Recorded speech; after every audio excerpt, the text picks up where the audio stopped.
Hello students, आज हम आपके लिए लेकर आए हैं आगे के कुछ टॉपिक्स जिसमें हम द्वितीय कोटि की अभिक्रिया और द्वितीय कोटि की अभिक्रिया की विशेषताएं व तृतीय कोटि की अभिक्रिया व तृतीय कोटि की अभिक्रिया की विशेषताएं पढ़ेंगे।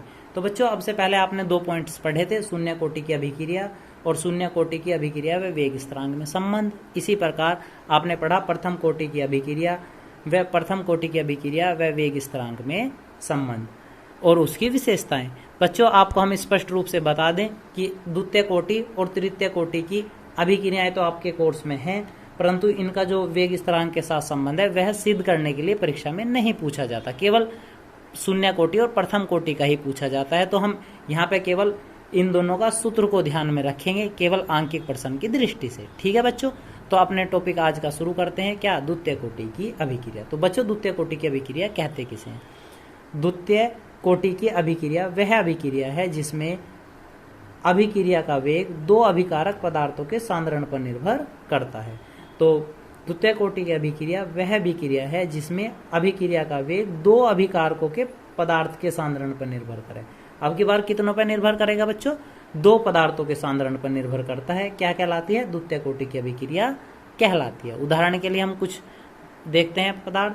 तो सबसे पहले आपने लिया CH3 COO C2H5 और प्लस में NaOH। क्या है? CH3 COO C2H5 क्या है बच्चों? एथिल एसीटेट, जिसके हम किसके साथ? सोडियम हाइड्रोक्साइड के साथ क्रिया कराते हैं। तो हमारे पास क्या बनता है? सोडियम एसीटेट और एथेनॉल, जिसे हम एथिल अल्कोहल भी कहते हैं। तो बच्चों, आप स्पष्ट रूप से देख पा रहे होंगे, एक पदार्थ ये और एक ये। तो कैसी अभिक्रिया बनी? द्वितीय कोटि की अभिक्रिया बनी। कितने अणु है? 2 हैं, दोनों का सांद्रण अलग अलग है, तो द्वितीय कोटि की अभिक्रिया हुई। तो बच्चों, एक द्वितीय कोटि की अभिक्रिया का उदाहरण आप ऐसे भी ले सकते हैं, 2HI इक्वल टू क्या बना रहा? H2 + I2। तो HI यानी हाइड्रोजन आयोडाइड के कितने अणु है बच्चों? 2 हैं, तो दोनों पर निर्भर कर रहा। तो यह अभिक्रिया भी कैसी है बच्चों? द्वितीय कोटि की अभिक्रिया है। तो यहाँ से कैसी संख्या बनाई थी आपने? 1 और 1 2, और ये केवल में 2 है, तब भी द्वितीय कोटि की अभिक्रिया। ठीक है बच्चों, अब देखते हैं द्वितीय कोटि की अभिक्रिया व वेग स्थिरांक में संबंध। केवल हम डायरेक्टली यहाँ पे संबंध ही जानेंगे।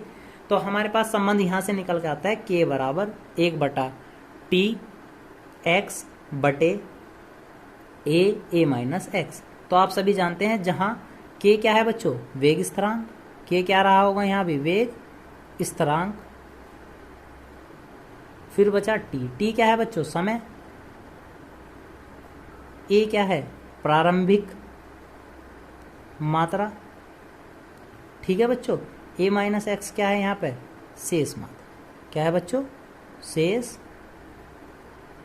शेष मात्रा। ठीक है बच्चों, तो अब देखते हैं द्वितीय कोटि की विशेषताएं, अभिक्रिया की विशेषताएं। नंबर 1, तो अभिक्रिया का वेग अभिकारक पदार्थों की सांद्रता के वर्ग के समानुपाती होता है। तो पहला नियम क्या कह रहा? अभिक्रिया का वेग अभिकारक पदार्थों की सांद्रता के वर्ग के कैसा होता है बच्चों? समानुपाती होता है। और मुख्य पॉइंट जिसके लिए हम इसकी विशेषताएं पढ़ रहे हैं वो क्या है? द्वितीय कोटि की अभिक्रिया के वेग स्थिरांक की इकाई लीटर मोल इनवर्स सेकंड होती है। तो बच्चों, फिर दोबारा यदि आप इसे वैसा लिखेंगे, लीटर प्रति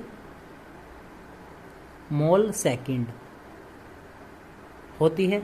ठीक है बच्चों, तो इसकी 2 विशेषताएं थी। इसका मुख्य रूप से हमें क्या ध्यान रखना है? या मात्रक ध्यान रखना है। क्या था? Litre mole inverse second inverse, या आप कह सकते हैं इसे लीटर प्रति मोल सेकंड है। ठीक है बच्चों, अब देखते हैं तृतीय कोटि की अभिक्रिया। तो बच्चों, देखते हैं तृतीय कोटि की अभिक्रिया। वह अभिक्रिया जिसका वेग 3 अभिकारक के सांद्रण परिवर्तन के निर्धारण किया जाता है। तो वह अभिक्रिया जिसका वेग 3 अभिकारकों के सांद्रण परिवर्तन से निर्धारित किया जाता है, तृतीय कोटि की अभिक्रिया कहलाती है। तो जब हम प्रथम कोटि पढ़ रहे थे तो बच्चों किस पे निर्भर कर रहा था? अभिकारक के 1 अणु पे। जब द्वितीय पढ़ी तो 2 अणु पे।